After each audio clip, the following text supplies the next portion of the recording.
পিচ্ছিল রাস্তায় নিয়ন্ত্রণ হারিয়ে নয়নঝুলিতে উল্টে গেল যাত্রীবাহী বাস। অল্পের জন্য বড়সড় দুর্ঘটনার হাত থেকে রক্ষা পেলেন প্রায় 20 জন যাত্রী। বেশ কয়েকজন যাত্রী কম বেশি জখম হয়েছে বলে জানা গিয়েছে। রবিবার বিকেলে ঘটনাটি ঘটেছে পলাশীপাড়া থানার হাঁসপুকুরিয়া বাগাগড়িয়া এলাকায়। স্থানীয় সূত্রে জানা গিয়েছে, দেবগ্রাম থেকে তেহট্ট ঘাটগামী বাসটি বাগাগড়িয়া সেতুর আগে ডান দিকে থাকা নয়নঝুলিতে নিয়ন্ত্রণ হারিয়ে উল্টে যায়। বাস চালক শিবু সরকার জানান, পাট নিয়ে যাওয়ার সময় রাজ্য সড়কের ওপর মাটি পড়ে রয়েছে। বৃষ্টিতে সেই মাটি কাদায় পরিণত হয়ে রাস্তা অত্যন্ত পিচ্ছিল হয়ে যায়। সেতুর আগে বাসটি নিয়ন্ত্রণের চেষ্টা করেও সম্ভব হয়নি। পরে জানালা ভেঙে যাত্রীদের বাস থেকে বার করা হয়। জানা গিয়েছে, কয়েকজন যাত্রী বার্নিয়ার বিভিন্ন নার্সিংহোমে চিকিৎসা করিয়েছেন। নিত্য যাত্রীদের অভিযোগ, তেহট্ট ঘাট থেকে হাঁসপুকুরিয়া বাগাগড়িয়া হয়ে বৈনিয়া পর্যন্ত রাজ্য সড়কের অবস্থা দীর্ঘদিন ধরেই বিপজ্জনক। পাট নিয়ে যাওয়ার সময় রাস্তার ওপর পড়ে থাকা মাটি বৃষ্টিতে কাদায় পরিণত হয়ে দুর্ঘটনার আশঙ্কা বাড়াচ্ছে। এর আগে ওই রাস্তায় একাধিক বাইক দুর্ঘটনাও ঘটেছে। বাস উল্টে যাওয়ার ঘটনার পর চাষিদের সচেতন করার পাশাপাশি রাস্তা পরিষ্কার ও নিরাপদ থাকতে প্রশাসনের দ্রুত হস্তক্ষেপের দাবি জানিয়েছে।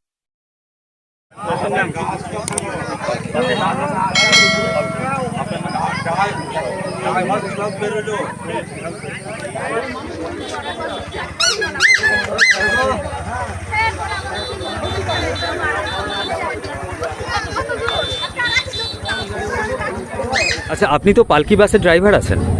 হ্যাঁ, কি হয়েছিল ঘটনাটা একটু বলবেন? ঘটনাটা বলতে এখানে কাদার যা পরিস্থিতি, হ্যাঁ, নর্মালে গাড়ি এসেও মানে গাড়ি রাখা যাচ্ছিল না।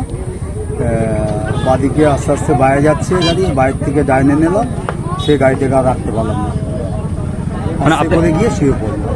মানে নিয়ন্ত্রণ হারিয়ে স্লিপ কেটে নিয়ন্ত্রণ হারিয়ে এইদিকে চলে আসা। হ্যাঁ। কতজন ছিল বাসে? ওই 20-25। 20 জন থেকে 25 জন যাত্রী ছিল। হ্যাঁ। আচ্ছা, তাদের কারোর কি ক্ষতি কিছু হয়েছে? না, ক্ষতি কিছু হয়নি। আমি গাড়ির কাঁচ ভেঙে তাদেরকে বার করে, হ্যাঁ, নিজের জায়গায় এখান থেকে অটোতে করে, হ্যাঁ, সেফটি করে তাদেরকে কোথায় পাঠানো হয়েছিল? যেখানে যাওয়ার ইচ্ছে। মানে কোন যারা জখম ছিল তাদের কি কোনো জায়গায় হসপিটালে কোনো জায়গায় পাঠানো হয়েছে? জখম বলতে সেরকম জখম কেউ ছিল না, ওই হয়তো ছিঁড়ে গেছে। দেবগ্রাম থেকে তেহট্ট ঘাট যাচ্ছে। হ্যাঁ, আপনি ঠিক আছেন? হ্যাঁ, আমি ঠিক আছে। আপনার নাম কি ছিল? বাসের নাম কি ছিল? পালকি। আপনার নাম? শিবু সরকার।